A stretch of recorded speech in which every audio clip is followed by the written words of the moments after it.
from your account there is some sort of a correlation between you appearing in the mainstream media and a mainstream or a large bank possibly acting in response. This is a frightening occurrence for an ordinary citizen, but you would hope in a country like Australia there are avenues where you can appeal for some sort of human rights. I mean, did you approach any politicians or the Human Rights Commission, for example?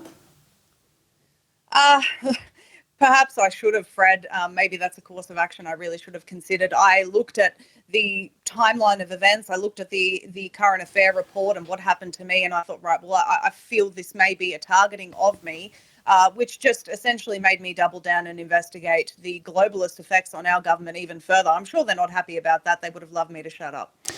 Yeah, I don't disparage you for not going down that road, because most politicians in Australia and the Human Rights Commission don't really show much concern for ordinary people, ordinary citizens in a situation like yours. Again, similarly, the social media giants. I mean, you've been cancelled by nearly all of those. How are you going with Twitter now? I mean, surely Twitter under Elon Musk is a little bit more tolerant. I've been told by a lot of people in my audience that they can't actually find me on Twitter. I'm actually still shadow banned. In fact, very interestingly, there's an impersonating account. It's actually a scammer trying to engage people in financial scams. So I reported that to Twitter, and they asked me to verify who I was by emailing them from my official domain, Z Media, which I did. I emailed them from our domain email address.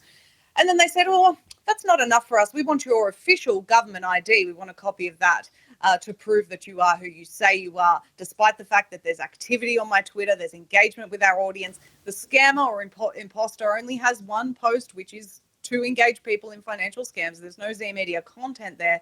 And so I told Twitter to shove it, basically, because they're not getting my government ID. That's what social media giants want to do. They want to link your digital ID with your social media behaviour so that in future, again, for Australians listening to this, they will be able to instantly shut off your money like they did to me, but it won't be a week's notice. It'll be instant because they don't like what you've said.